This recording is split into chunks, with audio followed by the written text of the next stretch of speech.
உயிர்த்தெழுந்த ஆண்டவராகிய இயேசு கிறிஸ்துவுக்குள் மிகவும் அதிகமாக நேசிக்கப்படுகின்றவர்களே, மீண்டுமாக இந்த மே மாதம் 13ஆம் நாளாகிய இந்த செவ்வாய்க்கிழமையிலே உங்களை சந்திப்பதில் மிகுந்த மகிழ்ச்சி அடைகின்றோம். இந்த காலை நேர இறை தியானத்தை நாம் ஆரம்பிக்கலாம். நமது ஆரம்பம் பிதா, குமாரன், பரிசுத்தாவின் நாமத்தில் உள்ளது. ஆமென். ஜெபிப்போம். துதிகளின் மதிலே மகிமையோடு வீற்றிருக்கிற எங்கள் நல்ல ஆண்டவரே, எங்கள் ராஜாதி ராஜாவே, கத்தாதி கத்தாவே, என்னுடைய தகப்பனே, தாயே, இதோ இந்த மகிழ்ச்சியான குளிர்ச்சியான காலை வேளைக்காய் ஆண்டவர் என்று சொல்லுகின்றோம். கடந்து போன இரவு முழுவதும் கிருபையாக எங்களை காத்து வழி நடத்தினீர். இந்த காலை நேரத்திலும் உடைய வார்த்தையை ஆண்டவரை நாங்கள் கேட்டு இந்த நாளை ஆரம்பிக்க காத்திருக்கிறோம்.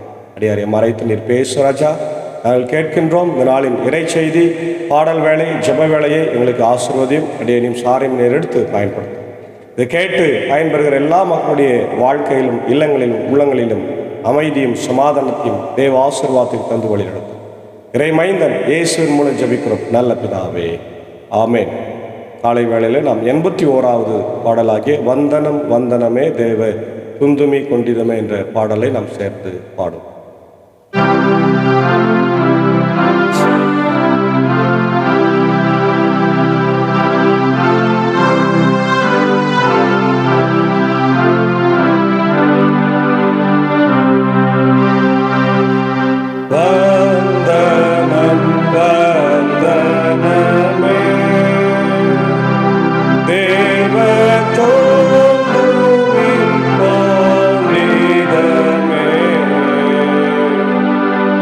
Amen.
நம்மை வழிநடத்தி கொண்டிருக்கிற நம்முடைய ஆண்டவராகிய இயேசு கிறிஸ்துவிடமிருந்தும் பிதாவாகிய தேவனிடத்திலிருந்தும் அனைவருக்கும் கிருபையும் சமாதானமும் உண்டாயிருப்பதாக. ஆமேன். இந்த காலை நேரத்தில் நாம் தியானிக்கும்படியாய் தெரிந்து கொண்ட கடவுளுடைய வார்த்தை, அது ஏசாயாவின் தீர்க்க தரிசன புத்தகம் 60ஆம் அதிகாரத்தில் இருக்கின்ற இறை வார்த்தைகளை நாம் வாசித்து தியானிப்போம். இந்த நாளிலே இந்த அருமையான பகுதி இஸ்ரவேல் மக்கள் சிறையிருப்பிலிருந்து திரும்பி வந்த பிறகு எழுதப்பட்டதாக நம்ம பார்க்கின்றோம்.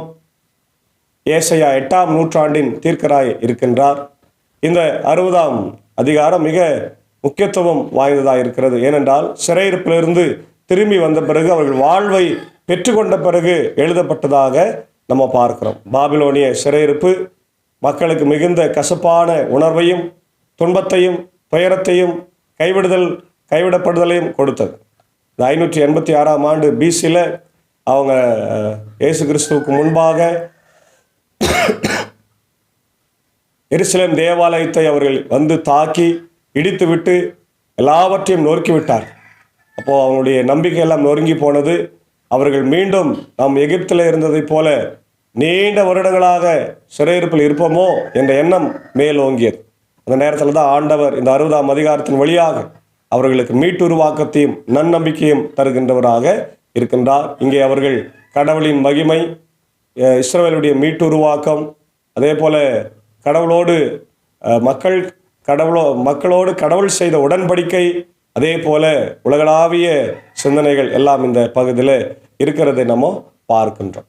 இந்த பகுதிக்கு தலைப்பு நாம் கொடுத்தோம் என்று சொன்னால் the glory of God's people, the glory of God's people, கடவுளுடைய மக்களின் மகிமையை பற்றி நம்ம இங்கே பார்க்கின்றோம். அதான் 60ஆம் அதிகாரம் 1-3 நம்ம பார்க்கணும். எழு ஒளி வீசு, உன் ஒளி தோன்றி உள்ளது, ஆண்டவரின் மாட்சி உன்மேல் உதித்து உள்ளது. இதோ இருள் பூ உலகை மூடும், கார் இருள் மக்களினங்களை கவ்வும், ஆண்டவரோ உன்மீது எழுந்தருளுவார், அவரது மாட்சி உன்மீது தோன்றும். இந்த உலகத்தில் மக்கள் மீது இருள் தோன்றினாலும் ஆண்டவர் உன்மேல் தோன்றுவார். நீ விழித்தெழு, நீ ஆண்டவருக்காக எழு என்று சொல்லப்படுகிறது.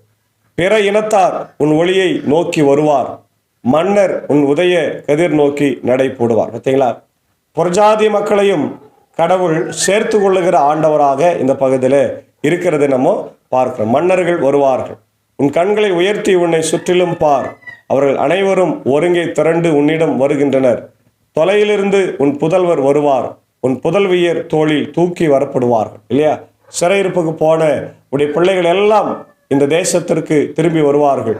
இந்த தேசம் மிகப்பெரிய ஆசீர்வாதமான தேசமாய் மாறும் என்று சொல்லப்படுகிறது. அப்பொழுது நீ அதை கண்டு அகமகிழ்வாய், உன் இதயம் வியந்து விம்மும், கடலின் திரள் செல்வம் உன்னிடம் கொணரப்படும், பிற இனத்தாரின் சொத்துக்கள் உன்னை வந்தடையும், ஒட்டகங்களின் பெருந்திரள் உன்னை நிரப்பும், மிதியான் எப்பாகு ஆகியவற்றின் இளம் ஒட்டகங்களும் வந்து சேரும். சேபா நாட்டினர் யாவரும் பொன் நறுமண பொருள் ஏந்தி வருவார்கள், அவர்கள் ஆண்டவரின் புகழை எடுத்துரைப்பார்கள். புறஜாதியார்கள், மிக முக்கியமாக ஆண்டவரிடத்துல புறஜாதியார்கள் வருகின்ற ஒரு அருமையான சிந்தனையை இங்கேயே ஏறக்குறைய 8ஆம் நூற்றாண்டிலே ஏசாயா நமக்கு எடுத்துரைக்கிறார். கேதாரின் ஆட்டு மந்தைகள் அனைத்தும் உன்னிடம் ஒருங்கே சேர்க்கப்படும், நேபோயாத்தின் கிடாய்கள் உனக்கு பணிவிடை செய்யும், எனக்கு உகந்தவையாக அவை என் பீடத்திற்கு வரும், இவ்வாறு மேன்மை மிகு என் இல்லத்தை பெருமைப்படுத்துவேன். ஆண்டவருடைய ஆலயத்தில் ஆடு எல்லாம் பலி பொருட்களெல்லாம் வந்து சேரும். அதனால் என்னுடைய ஆலயத்தை நான் மேன்மைப்படுத்துவேன் என்று ஆண்டவர் சொல்லுகின்றார். மேகங்கள் போலும் பலகனி நோக்கி பறந்து செல்லும் புறாக்கள் போலும் விரைந்து செல்லும் இவர்கள் யார்?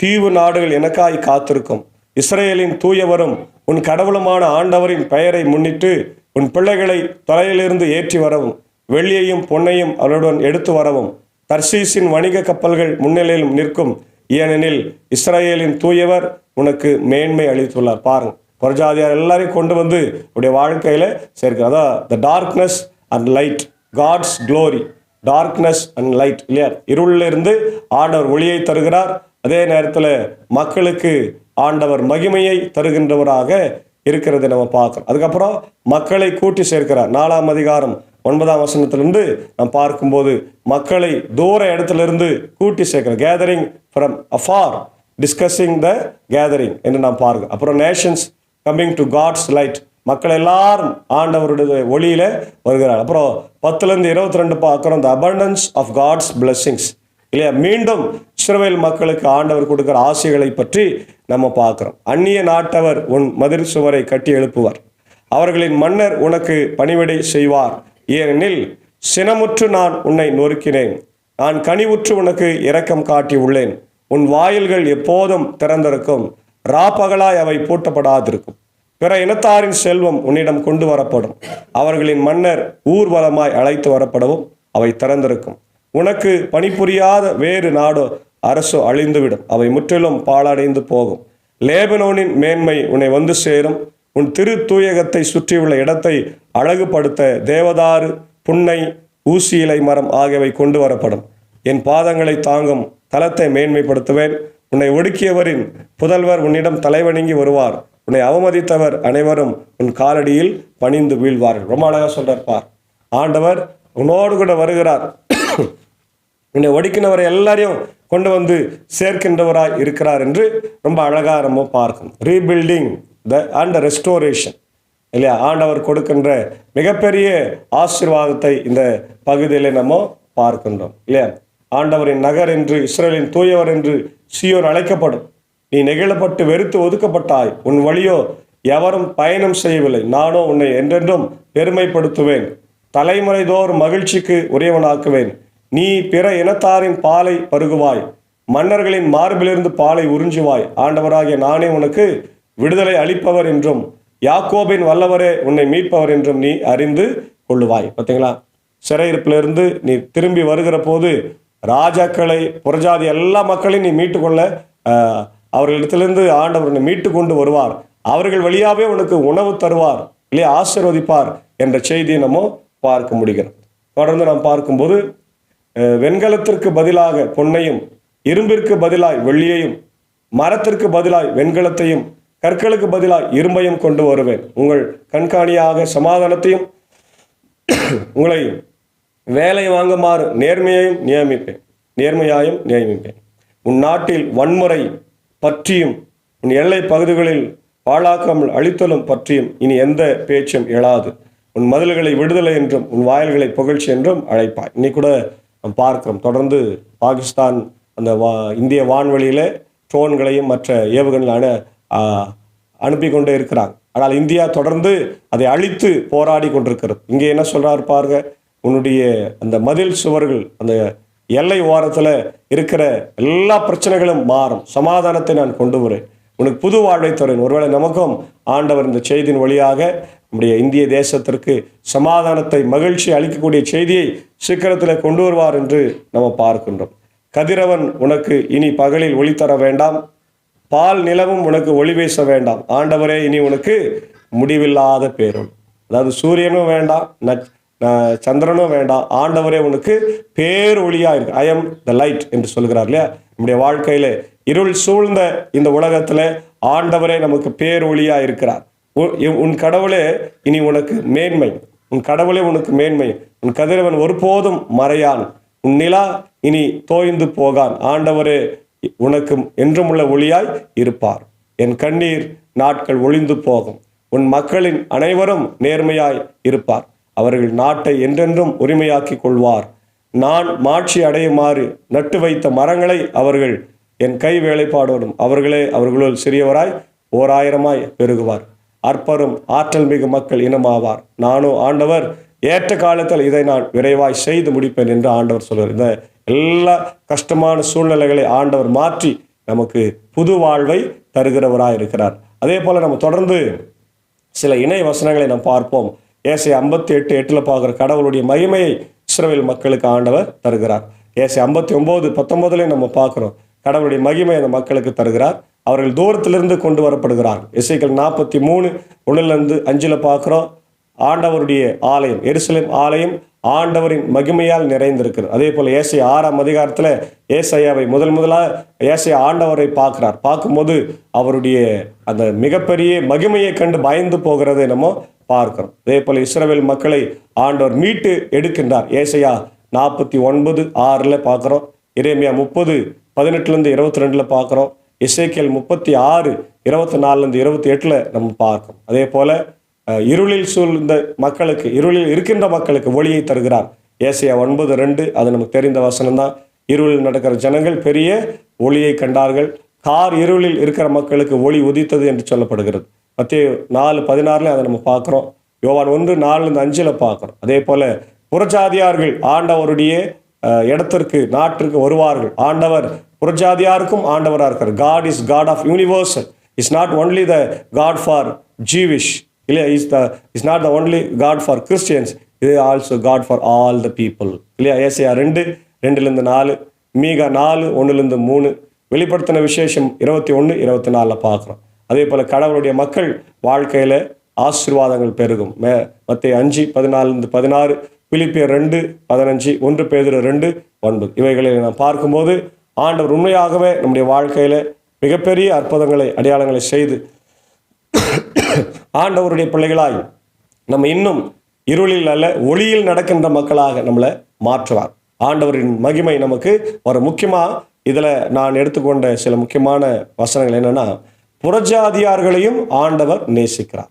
நம்மளை மட்டும் கஷ்டத்தில் இருந்து, பிரச்சனையில் இருந்து ஆண்டவர் விடுதலை செய்கிறது இல்லை. இன்றைக்கு புறஜாதியார்களே, அதாவது இந்தியாவுக்கு ஆண்டவராக இருக்கிற இயேசுசாமி தான் பாகிஸ்தானுக்கு ஆண்டவராக இருக்கிறார், இல்லையா? அப்போ அவங்களையும் நேசிக்கிறார், அவங்களுக்கும் ஆண்டவர் விடுதலை கொடுக்க விரும்புகிறார். அதாவது இஸ்ரவேலுக்கு ஆண்டவராக இருக்கிறவர் தான் பாலஸ்தீனத்திற்கும் ஆண்டவராக இருக்கிறார். 2 மக்களுடைய அந்த போர்களை நிறுத்த வேண்டும் என்று விரும்புகிறார். அப்போ இந்த சமாதானத்தின் தேவன் நம்முடைய வாழ்க்கையில் இருந்தால் நம்முடைய வாழ்க்கை ஆசீர்வாதம். நம்முடைய குடும்பங்களிலே, திருச்சபைகளிலே, சமூகத்தில் கூட இன்னைக்கு நிறைய பிரச்சனைகளை, சிக்கல்களை நம்ம சந்திக்கின்றோம். நிறைய கஷ்டங்களை, துன்பங்களை, வியாதி, பலவீனம் எல்லாத்தையும் சந்திக்கும் போது ஆண்டவர் நம்மோடு கூட இருந்து நம்முடைய கவலைகளை, துன்பங்களை மாற்ற வல்லவராக இருக்கிறார். எனவே அப்படிப்பட்ட இறைவனை நாம் தொடர்ந்து பின்பற்றி வாழ, அவருடைய சத்தத்துக்கு செவி கொடுக்க தூய ஆவியானவர் இந்த காலை வேளையிலே நமக்கு உதவி செய்வாராக. ஆமென். ஜெபிப்போம். எல்லா வல்லவரும் என்றென்று வாழ்ந்திருக்கிறவருமாக அன்புள்ள ஆண்டவரே, இந்த மகிழ்ச்சியான காலை வேளைக்கார் என்று செலுத்துகிறோம். கடந்து போன இரவு முழுவதும் கிருபையா எங்களை காத்து வழிநடத்தினீர். இந்த புதிய நாளை தந்திருக்கிறீர். இந்த நாளில் நான் கேட்ட வார்த்தைகளுக்காக ஸ்தோத்திர ராஜா. ஆண்டவரே, புறஜாதியார்களையும் அதிகமாக நேசித்து அவர்களையும் ஆண்டவர் நீர் விடுதலை செய்து நீ கொண்டு வருகிறீர். இதோ இஸ்ரவேல் மக்கள் பாபிலோன் தேசத்தில் ஆண்டவர் அடிமைத்தனத்தில் இருந்தபோது அங்கே ஏற்கனவே பல நாட்டு மக்கள் இருந்தார்கள் என்று பார்க்கிறோம். நேபுகாத்நேச்சர் பல நாட்டு மக்களை சிறையிருப்புக்கு கொண்டு வந்து சேர்த்திருந்தார். அந்த நேரத்தில் கர்த்தாவே, நீர் இஸ்ரவேல் மக்களை மாத்திரமல்ல பாபிலோனிய மக்களையும் நீர் மீட்டு எடுத்தீர். ஆண்டவரே, அந்த மக்களை ஆண்டவரே பல புறஜாதியர்கள் இருந்தால் அவர்களையும் ஆண்டவர் கோரேஸ் வழியாய் விடுதலை செய்தீர் என்று பார்க்க. அதுபோல இன்னைக்கு உலக மக்கள் யாவருக்காக நான் ஜெபிக்கிறோம். கிறிஸ்தவர்களுக்காய் மட்டுமல்ல ஆண்டவரே, உம்மை பின்பற்றுகிற மக்களுக்கு மட்டுமல்ல, உம்மை பின்பற்றாத மக்கள் இருக்கிறாங்க, அவங்களுக்கும் உம்முடைய சத்தியத்தை அறிவித்து அவளை ஆண்டவரை உம்முடைய ராஜ்யத்தில் சேர்த்து கொள்ள கிருபை தாங்க. உலகத்தில் ஏற்படுகிற உபத்திரவங்கள், துன்பங்கள், துயரங்கள், அரசியல் ரீதியான ஆண்டவர் ஆன்மீக ரீதியான பிரச்சனைகள் எல்லாவற்றையும் நீக்கி போட்டு அமைதி, சமாதானத்தை அந்த மக்களுக்கு தாரும். உலக நாடுகளுக்காக ஜபிக்கிறோம். ஆண்டவர் அமைதி, சமாதானத்தை தாரும். போர்கள், பதட்டங்கள் எல்லாம் மாறட்டும். குறிப்பாக இந்தியா பாகிஸ்தானுடைய போர் பதட்டங்கள் மாறட்டும். அமைதி சூழ்நிலை நிலவட்டும். இவருடைய ஜனாதிபதி, பிரதமர், அமைச்சரவை, தமிழ்நாட்டின் முதலமைச்சர், கவர்னர், எல்லா மாநிலத்தின் முதலமைச்சர், கவர்னர்களை ஆசீர்வதி பலப்படுத்தும். இந்தியாவோடு நான் ஒற்றுமையாக இணைந்து ஆண்டவரே இந்த கஷ்டமான சூழ்நிலைகளை கை கொள்ள கர்த்தர் எங்களுக்கு கிருபை தார். இப்படி இந்திய சுவிசேஷ லுத்தரன் திருச்சபை, 3 சபை சங்கங்கள், போதகர்கள், ஊழியர்களுக்காக ஜபிக்கின்றோம். ஸ்தாபனங்கள், பள்ளிக்கூடங்களுக்காக ஜபிக்கிறோம். குறிப்பாக இப்படி பெதஸ்தா மருத்துவமனைக்காக ஜபிக்கிறோம். திறக்கும்படியான சூழ்நிலைகளை தார். இந்த நேரத்தில் இந்த ஊழியத்தில் எங்களோடு இருக்கிற இப்படி அன்புக்குரிய அன்பர் சாரியம், ஏஞ்சக்காவே, அன்பான பிள்ளைகள், மார்த்தாள், மரியாளையும் பாத்தில் ஒப்பு கொடுக்கிறோம். ஆண்டவரே, அருமையான குடும்பத்தின் மக்கள் ஊட்டிக்கு சென்றிருக்கிறாங்க. இன்று புறப்பட்ட நாளை வர இருக்கிறாங்க ராஜா. இந்த விடுமுறையை நீர் ஆசீர்வாதத்திற்காக ஸ்தோத்திரம். தொடர்ந்து எங்கள் மனதில் வந்து இப்படி ஊழியத்தை செய்ய கர்த்தர் கிருபை தார். அதே போல அப்படி அன்பான ஆண்டவர் சாக்கோ சாருக்காக, பிரீதா டீச்சருக்காக ஜபிக்கிறோம். இம்மட்டுமாய் காத்து வழி நடத்தின தேவன் இனிமேலும் அவர்களை காத்து வழி நடத்தும். இசை வழியாக எங்களோடு பயணிக்கிறாங்க. ஆண்டவர் அநேக ஆலயத்துக்கு சென்று வசனத்தை ஆண்டவர் பாடல் வழியாய் ஆண்டவரை கற்றுக் கொடுத்து அவர்களை உற்சாகப்படுத்துகிறார் ராஜா. அதற்கு நன்றி செலுத்துகிறோம். தொடர்ந்து நம்முடைய கிருபை ஆண்டவர் இந்த வெயிலின் உஷ்ணத்திலிருந்து எல்லாரையும் காத்தரல வேண்டுமா ஜபிக்கிறேன். அடைய நீ குடும்பத்தார் கூட எடுத்து போடும். எல்லா ஆண்டவர் கஷ்டங்களை நீக்கி ஆசீர்வாதத்தை, சமாதானத்தை என் தேவன் ஆண்டவரை எங்கள் திருச்சபை மக்களுக்கு தார். வியாதியாய், பலவீனமாய், துன்பத்தில் படுக்கையில் இருக்கிற மக்களுக்காக ஜபிக்கிறோம். ஆண்டவரை ஆயர்களுக்காக, சபை விசுவாசிகளுக்காக ஜபிக்கிற மாற்றம். இப்படி சபையினுடைய ஆண்டர் பாப்பன் பள்ளி, மின்னூர், வடகர, மேல்சனம் திருச்சபைகள் குடும்பங்களுக்காக ஜபிக்கிறோம். கர்த்தர் காத்தரலும். குறிப்பாக நம்முடைய சாலமன் சாருடைய அன்பு தாயார் அமுதாமாவுக்காக, விமலாமாவுக்காக, கோபி அண்ணனுடைய அன்பு தாயாருக்காக, அப்படியே ஆண்டவரே அருள் திரு உதயநேசன் இருக்காக, நிக்சன் இருக்காக, ராஜ்குமார் இருக்காக, ஆண்டவர் ஜபலாசர் இருக்காக, ஆண்டவரே பால் மோசஸ் இருக்காக, வனஜாமாவுக்காக, ஆலன் ரஃபியா, சாமியல் வர்மன், ஆண்டவர் லதா சிஸ்டர் ஜஸ்டின் அவர்களுக்காக ஜபிக்கிறோம். எல்லாரையும் கர்த்தர் ஆசீர்வதி. கர்த்தாவே உடைய பலவீனத்தில் என் பலன் பரிபூரணமாக விளங்கும் என்று சொன்ன ஆண்டவர் எல்லா வியாதிகளையும் குணமாக்கும். தொடர்ந்து ஆண்டவரே உடைய கிருபை இந்த நாள் எங்களோடு தங்கி இருக்கட்டும். உடைய பணிகள் பயணிகளை ஆசீர்வாதம் இதை கேட்டு பயன்பெறுகிற மக்களுடைய வீடுகளிலே அமைதி உடைய ஆசீர்வாதத்தை தந்து வழி நடத்தும். துதி கன மகிமை உமக்கே செலுத்துகிறோம். இறை மைந்தன் இயேசுவின் மூலம் ஜபிக்கிறோம் நல்ல பிதாவே, ஆமென். எல்லாம் வல்ல தந்தை, மகன், தூய ஆவியின் ஆசைகள் இந்த நாளிலே நம் அனைவரோடும் இருந்து கர்த்தர் தாமே நம்மை ஆசீர்வதித்து காப்பாராக. ஆமென். God bless you all.